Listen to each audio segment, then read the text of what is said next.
communicate with people around the world. If you look at Second Life, it says, we live in a world that's becoming more networked every day, and the internet has grown into an essential medium for communication, socialization, and creative expression.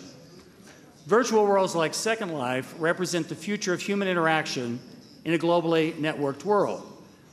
Now, what's interesting when we think of Second Life is the fact that through Second Life, we could have thousands of people taking part in this conference at King Saud through their computers and through their avatars. And I might suggest to you, when I say avatars in Second Life and virtual communities, this is not just a game. You have the United Nations involved in virtual conferences. You also have the State Department of the United States under President Obama saying this is going to be a very, very important part. If you look at the users, this was inaugurated by Linden Lab in San Francisco in 2003. It started out with 2 million participants. Now there are 16 million. 16% primarily in North America, 60% in Europe, with Germany being the largest, 13% in this region, etc. Now, what is Second Life? Subscribers, 60% are men, 40% are women. The average age is in the 30s. We can see it's a very, very young group. Users are represented by the in-world avatars, which you would design yourselves.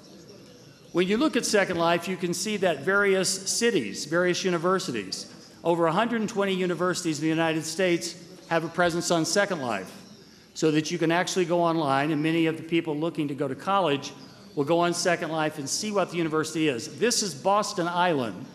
Many of you have been to Boston. You can see on the left, here's the City Hall. You can walk around. The mayor of Boston actually greets you with his avatar. I might say he's much more effective as a communicator on Second Life than he is in real life. This is an example of what IBM, the business leader, has developed as their fire pit. And they encourage people throughout the world to go into the fire pit and talk about what they would like to see developed in terms of products. This is what a Muslim woman from Mesopotamia, or at least that region, constructed in terms of her views of what Mesopotamia might be like. And in terms of education, Harvard Law School has a cyber law class that's conducted on Second Life.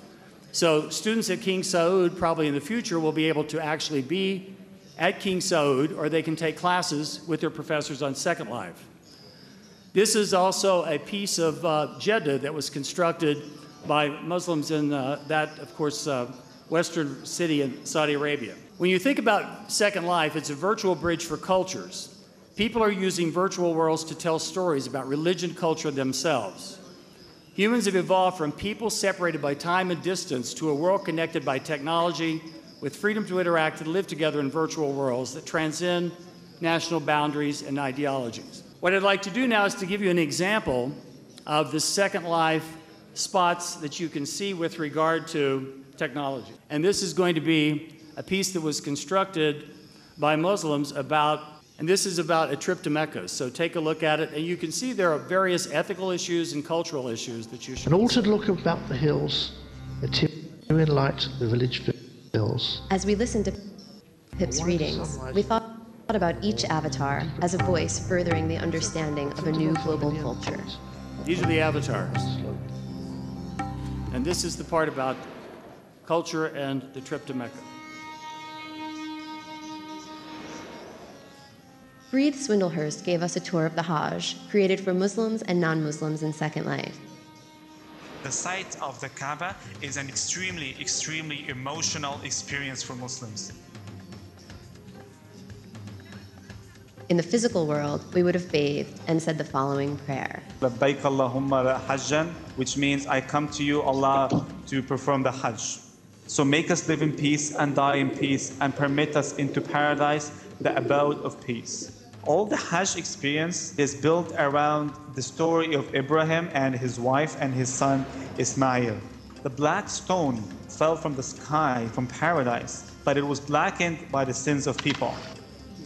The next step is we leave Mecca and we go to the place called Mina. The pilgrims spend the night here, and this night is called the Eve of the Arafat, when Adam and Eve were created, and when they came down to earth, each of them came in a different place, and they were looking for each other. They actually met each other on top of Mount Arafat, which is why Arafat in Arabic means meeting. This is one of the most interesting parts of Hajj. They start throwing the jamarat. These are the pebbles that were collected. The stone throwing is a symbolic event. It is a symbol of stoning Satan or the devil. As we ended our virtual Hajj, we realized that although we did not have tired limbs and suffer exhaustion along with millions of others focused on one God, we did glimpse the underpinnings of an event that draws millions of people in the physical world more and more each year. Storytelling is a tremendously important part of Muslim culture, and an increasing number of Muslims are finding in a virtual world a way to inhabit, share, and reflect on cultural tradition in a changing Yes, I think this gives you a brief world. example. There are various other educational scenarios that you could think about. What I would like to suggest is, thank you.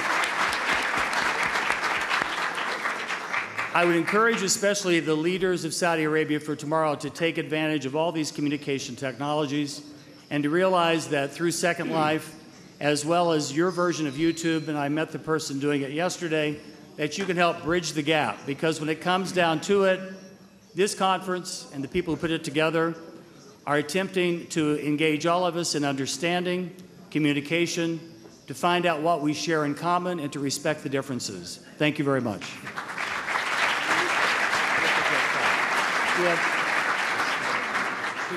Thank you, Dr. Gregory, for this paper and for presenting it within the time limit.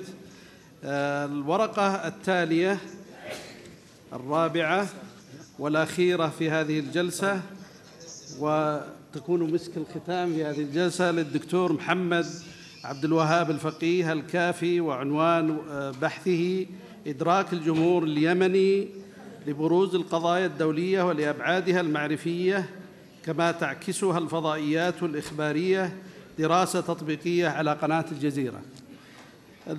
دكتور محمد عبد الوهاب الفقيه حصل على شهادة الدكتوراه في الاتصال السياسي من قسم الإذاعة والتلفزيون بكلية الإعلام جامعة القاهرة. يعمل حالياً أستاذ الاتصال السياسي المساعد بقسم الإذاعة والتلفزيون في كلية الإعلام بجامعة صنعاء، وعضو المجلس العلمي لوحدة التسويق بقسم العلاقات العامة في الكلية. نشر كتابين هما الدور السياسي للتلفزيون في اليمن والمرشد العلمي لبحوث الإعلان والتسويق وتخطيط الحملات الإعلامية، وله كتابان آخران تحت الطبع في مجال البحوث العلمية، وله 4 بحوث منشورة، منها أوضاع الإعلاميات ومعوقات الممارسات المهنية في المؤسسات الإعلامية.